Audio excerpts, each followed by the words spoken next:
Hey guys, and welcome back. Today we're going to be discussing what might be some of the better bets against the spread in college basketball for January 10th, 2017. A little bit more action on the board today than we had yesterday, and I got about 9 games or so that I'm going to be discussing in this video, and if you're interested in looking ahead to what games I'm going to be discussing, I will put them listed in order in the video description, and also if you're interested in more pick content beyond what I talk about in this video, you can head on over to stumpthespread.com to get our daily free play or our premium picks across all major American sports. You can get there by clicking this logo here in the top right hand corner of the screen if you're on desktop. And if you're not on desktop, I'll also link Stump the Spread in the video description. And if you can, click that thumbs up and the subscribe button. It really helps us out and it's greatly appreciated. So thanks for those of you who've been doing that. And just heading right into this video, the first matchup I want to talk about is going to be Baylor versus West Virginia. So the Baylor Bears have been one of the major surprises in college basketball this season. They stand 15-0 overall, and they've opened up Big 12 play 3-0. Baylor has built around their strong defensive effort, as this group ranks 4th in the nation in points allowed compared to 111th in scoring average. Baylor hasn't overwhelmed in their last 2 outings, however, barely getting past Iowa State and Oklahoma State at home. These are resume-building wins, but on their home court, games you would expect Baylor to win by a little bit larger margin than they were able to do. The versatile Jonathan Motley has stepped up to lead this group, averaging 15.8 points per game, but Baylor does a pretty good job of spreading the ball around to a number of different scoring threats. And then we have West Virginia, who plays a unique press style of basketball that pretty much can't be replicated given the amount of quality depth this roster can feed off of. West Virginia has been a lead on both sides of the ball this season, ranking 4th in the nation in scoring average as well as 15th in total defense. And what this means is West Virginia has been winning a lot of their games in blowout fashion. West Virginia relies a lot on turning their opponents over and getting a lot of fast break scoring opportunities based on those turnovers. In their last outing, West Virginia looks solid, getting past TCU at home by a final of 82-70. And on the year, West Virginia stands 13-2 overall and 2-1 in conference play. The Mountaineers have elite depth with all 15 guys getting minutes on a fairly regular basis this season. West Virginia has a strong home court advantage. It'll be interesting to see how Baylor is able to handle the press today in a really tough road atmosphere. Baylor hasn't been quite as impressive as of late, and that's part of the reason why they're getting this many points today. We like the home team to come through as they build off of their home crowd advantage as they win and cover this moderate spread. Moving on to Syracuse versus Virginia Tech. The Syracuse Orange have been a tough team to figure out this year at times with their inconsistent results. The Orange have looked better as of late, coming off back-to-back double-digit wins at home against Miami and Pitt. These were much needed wins for the Orange, who were coming off an embarrassing 81-96 loss on the road against Boston College to open ACC action. Syracuse has had a number of head-scratching results this year, with another poor result coming towards the end of the non-conference, losing to St. John's by a final of just 60-93 in that particular matchup. Syracuse stands 10-6 overall, and the Orange have been led by transfer Andrew White, who's averaging 16.1 points per game. Virginia Tech has one of the better home court advantages in the ACC, and the Hokies have really been utilizing that home court advantage in recent campaigns. In their conference opener, Virginia Tech came through at home, beating Duke by 14 points, but since then the Hokies are coming up back-to-back road losses against NC State and Florida State. Virginia Tech is still having themselves a quality season up to this point, standing 12-3 overall. And this group likes to play pretty fast, ranking 26th in the nation in scoring average compared to 187th in total defense. The Hokies have been led by veteran Zach Leday, who's averaging 16.3 points per contest. Virginia Tech is hungry to get back on track at home, coming off back-to-back road defeats. Syracuse was terrible in their last road outing, and this is just an Orange squad that hasn't been as good on the road as we'd like to see from them. We like Virginia Tech to bounce back here as they go on to win and cover this manageable spread. Next game that we're going to be covering here is going to be George Mason against St. Joe's. We like the growth that we've been seeing out of this George Mason squad thus far through the regular season, and the Patriots are ahead of schedule with this current roster standing 11-5 overall on the year. George Mason has shown they can compete on the road, winning at places like Northern Iowa, Penn State, and Penn towards the end of the non-conference. The Patriots came up short in their last outing on the road, losing to St. Bonaventure by a final of 72-82, and prior to that, the Patriots were coming off an 86-81 win at home against UMass. George Mason ranks around 130th in the nation in both scoring average and total defense, and this unit has been led by Marquise Moores, averaging 18 points per game. St. Joe's has put up some decent results so far this season, but now without their leading scorers, Shavar Newkirk, things have gotten much more difficult for the Hawks or is going to get even more difficult for this group going forward as they try to spread that scoring around to other guys. Newkirk was averaging just over 20 points per game, and losing that kind of offensive production is always a tough task to do for any team. St. Joe's has been a bit up and down as of late, recently losing on the road to Rhode Island by 30 points, but they followed that up with a nice 15-point win on the road against Fordham in their last outing. The Hawks have faced a challenging schedule so far this season, and they currently stand 8-6 overall and 2-1 in the A10. This group ranks 238th in the nation in scoring average and 178th in total defense. Without Newkirk, Demery has stepped up to lead the Hawks, averaging 16 points per game. St. Joe remains a work in progress without their leading scorer, and this will be another good test for them today on their home court. George Mason has shown the ability to come through on the road this season, and we like the Patriots to compete well here as they push for the upset and cover this spread. Next game is going to be Akron against Central Michigan. The Akron Zips are one of the clear-cut favorites to win the MAC this season, and this veteran Zip squad has gotten off to a nice start, standing 12-3 overall and 2-0 in conference. Akron has shown strengths on both sides of the ball, ranking around 80th in the nation in both scoring average and total defense. Akron hasn't overwhelmed, kind of surprisingly thus far in MAC play, with their home wins thus far coming against Bowling Green and Western Michigan. But this is still a team that is feared in conference play, and we do expect better results out of this group going forward. In their last outing on the road, the Zips played well, getting past Maryland Eastern Shore by a final of 76-60. Akron spreads the ball around with 5 players, averaging over 9 points per game. Central Michigan was one of the pleasant surprises during the non-conference for the MAC, but the Chips have gotten off to a slow start in conference play, now standing 10-5 overall and 0-2 in conference. CMU loves to play at a fast pace as this group ranks 8th in the nation in scoring average compared to just 330th in total defense. In their last outing, CMU looked a bit better than they did in their MAC opener, which was a blowout against Eastern Michigan, as the Chips fell in their last outing to Northern Illinois on the road by a final of 83-87. Central Michigan can be very streaky on the offensive end, and this group has been led by Keene and Rayson, who are averaging 29 and 18.1 points per game, respectively. Neither of these teams have gotten off to their ideal start in the MAC, but at least Akron has been coming through with some wins. CMU has been struggling on the defensive end in MAC play, and their offense hasn't been able to make up the difference thus far. We look for this veteran Zip squad to take advantage of the Chips offensively today as Akron goes on to win and cover the spread on the road. All right, another MAC game that we have here is going to be Ohio against Buffalo. So the Ohio Bobcats have looked like the best team in the MAC thus far through conference play. They've opened league action with back-to-back dominating home wins coming against Kent State and Western Michigan. And now Ohio will try to bring their act on the road as they try to stay hot on both ends of the court. Ohio is one of the most talented and experienced groups in the MAC, and the Bobcats bring effort on both ends, ranking 99th in the nation in scoring and 58th in total defense. Ohio has been a top-performing defensive team in the conference, and it'll be interesting to see how their defense travels here on the road. Ohio has 4 players averaging in double figures, with big man Antonio Campbell leading the group, averaging just over 18 points per game.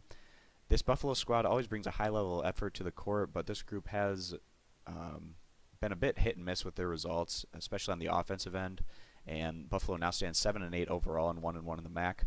Buffalo opened conference play with an embarrassing 58-86 loss on the road against Toledo, but the Bulls bounced back in their last outing, upsetting Eastern Michigan on the road by a final of 77-68. Buffalo has split their last 2 home games, losing to Canisius and then following that up by beating Maine to close out the non-conference there. And on the year, the Bulls rank 156 in the nation in scoring average and 229th in total defense. Buffalo has a top-heavy offense with 4 players averaging at least 13 points per game, and Blake Hamilton leads the attack, averaging about 17 points per game. There hasn't been a more impressive team to start MAC play than Ohio, and this veteran Bobcat squad will try to take that momentum on the road. Buffalo is coming off a nice win against Eastern Michigan, but this group has been frustratingly inconsistent this season. We like Ohio to come through and play well again today as they go on to cover this spread on the road. All right, moving on here, the next game I want to discuss is going to be Kentucky against Vanderbilt. The Kentucky Wildcats have been impressive thus far in the SEC. Now they stand 13-2 overall and 3-0 in conference. Kentucky has favored pushing the pace of action with their newly formed roster, and the Wildcats have been putting up some tremendous numbers, ranking 2nd in the nation in scoring average, putting up just over 94 points per game. Kentucky has picked up 3 straight blowout wins to open SEC play, and in their last outing, the Wildcats got past Arkansas at home by a final of 97-71, in what was another very impressive result for this group. In their one conference road game thus far, Kentucky beat Ole Miss by a final of 99-76. Kentucky has been averaging nearly 100 points per game in conference play thus far, and this unit has been led by Malik Monk, who's averaging 21.9 points per game. Vanderbilt was one of the more disappointing teams in the SEC last season, and that's carried over into this campaign as the Commodores stand just 8-7 overall under their new coaching staff. Vanderbilt has surprisingly had a tough time finding consistent offense, as this group ranks just 226 in the nation in scoring average compared to 107th in total defense.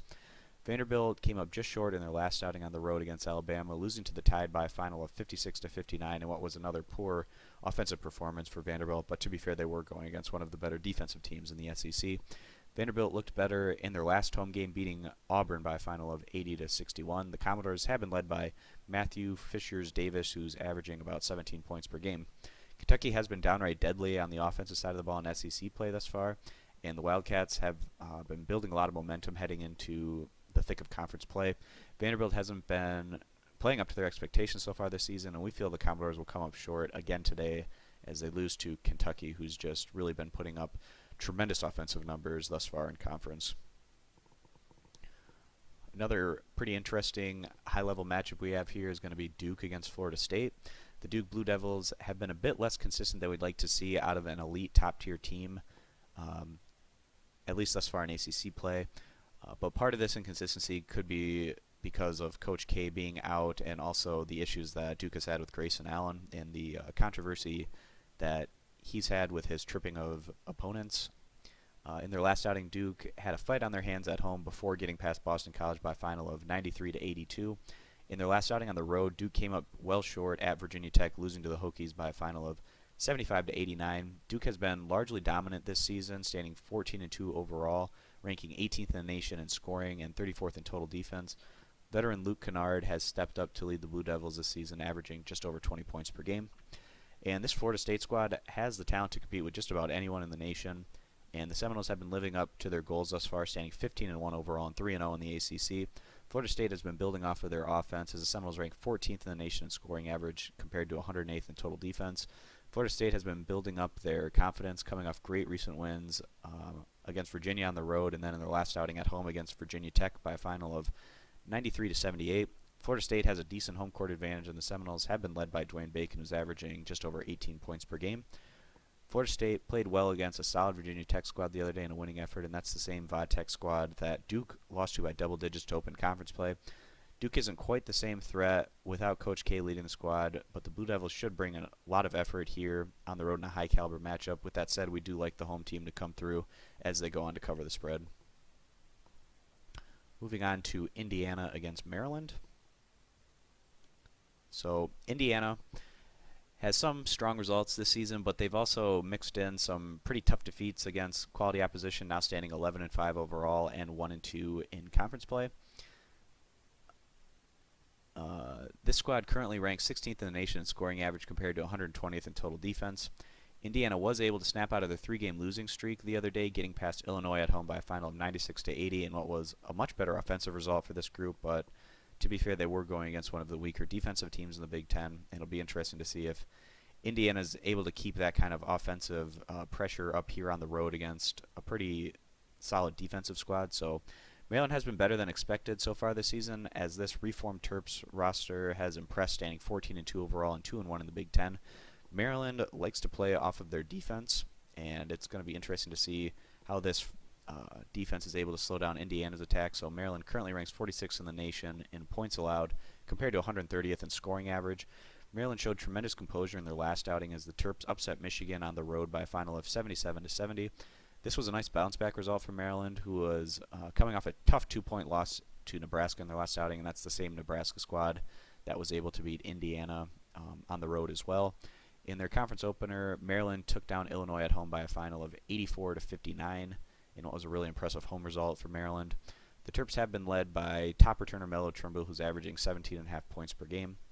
Indiana looked a lot better in their last outing, at least offensively, but the verdict is still out on just how good this team can really be. Maryland has a solid home court advantage, and the Terps should come into this one with some momentum, coming off their great upset win on the road against Michigan. take Maryland to come through today as they go on to cover the spread against the Hoosiers.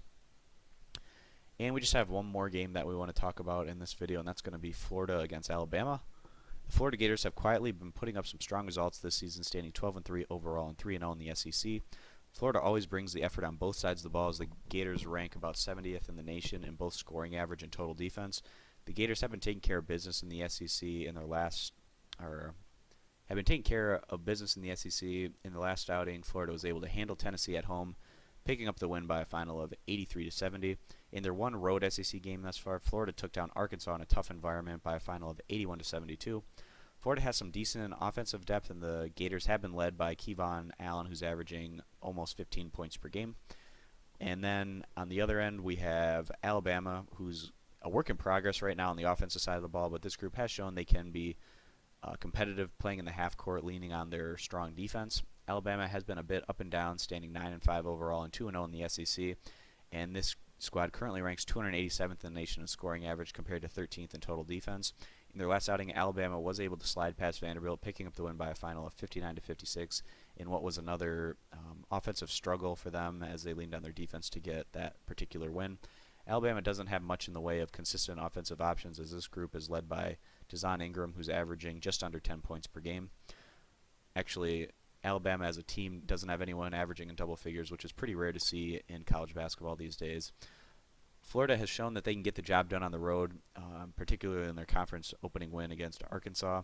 And it'll be interesting to see how the Gators are able to handle this Alabama defense today on the road. We're not all that high on this Alabama squad given their offensive deficiencies, and we feel like the Gators should be able to continue to play well as they go on to win and cover the spread, which currently stands at about a manageable 5.5 points. So that's pretty much going to do it for today's games and what we think are some of the better bets potentially against the spread. Again, if you're interested in more pick content or getting our daily free play, you can head on over to stumpthespread.com by clicking the logo in the top right-hand corner of this video, or we'll also link Stump the Spread in the video description. And if you want to subscribe to get more college basketball pick video content in the future, I recommend that. And also, if you click that like button, it's greatly appreciated and really helps us out. So thanks, guys, for watching, and we'll see you in the next college basketball pick video. Bye.